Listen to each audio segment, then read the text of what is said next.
Good morning. Was talking to Jeremy last night and today, thinking about what things to cover about the training system and how it may help people not doing what I program necessarily, but how it may help them with their own training, regardless of what protocol or template or whatever the cool kids call it nowadays. One of the things that I find that really helps the lifters is how we do rest intervals. And for example, like in the bench press, one of the things that I really try to focus on is paying attention and making sure that the lifter is getting adequate rest and recovery between sets. And so what does that mean? What I find more often than not is lifters have a tendency to go the extremes. And what that is they will rest way too long, like 15, 20 minutes, and they cool off. And that does happen. Or they go a little too quickly. And when we're doing strength sets, when we're training our strength, I like to have a minimum of 7 minutes, maximum of about 10. Now that all depends on what's going on. Are you training in gear? There's a lot of different variables. Now, why is that?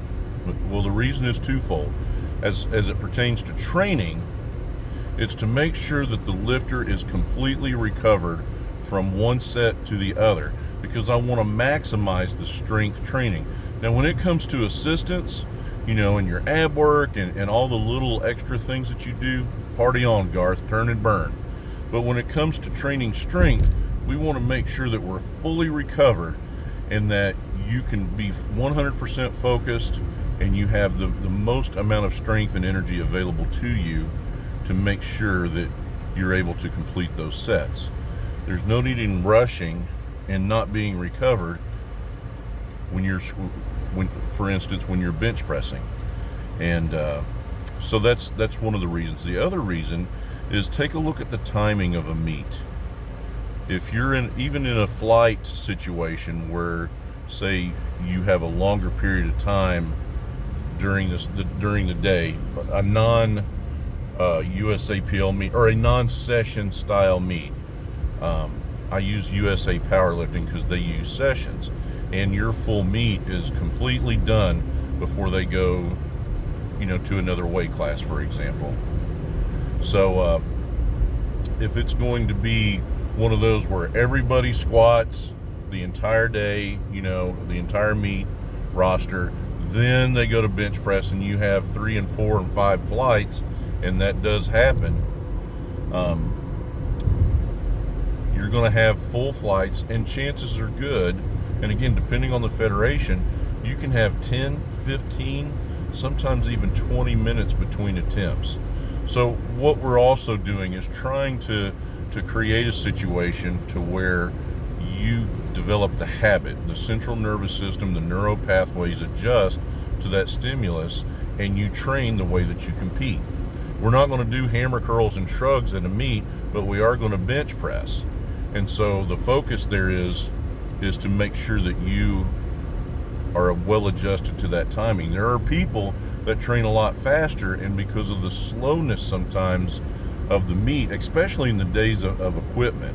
If you ever go to a meet and there's some equipped lifters in your flight, I just promise you, regardless of the time clock and all those things, it's going to go slower, and that can throw you off. So again, I want to review. I want to make sure the lifter is recovered to maximize the strength training. And again, once you get to assistance, then turn and burn. Go however fast that you need to. But you want to train with enough tempo that, one, you don't cool down, and two, that you wait too long, and then you get to a meet where it's a session style meet and you're going every 7 or 8 minutes, and that does happen, that you're prepared. So anyway, that covers rest. And again, I hope these are going to contribute to discussion. This is not the only way to skin the cat. I'm not one of those people that think that my way is the only way. I can only tell you that we have results, that back up, that create a factual situation, and that backs up the training. Probably the strongest result is my longevity in strength sports. And, I was an athlete as a kid, just like everybody else, that played different sports and lifted. We didn't really lift a whole lot of weights till junior high school age. And so, I did my first international meet, not my first meet. My first world meet was in 1999. My last world meet was the IPF Masters World Championships in South Africa, was October of last year.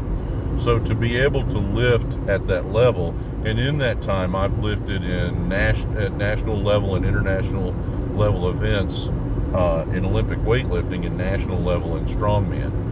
And so what I'm saying is, the way we've trained, the way we've conditioned ourselves is not only to promote strength and performance, but also longevity.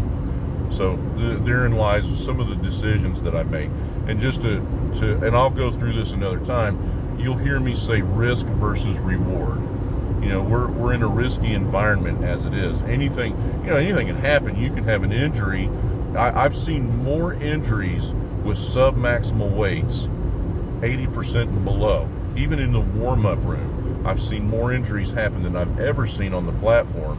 And I promise you, I have judged some of the biggest and scariest and craziest lifts in the history of the sport. So, there's something to be said for all that. So, anyway, just giving you some reasons why we do some of the things that we do, and certainly open for questions and discussion.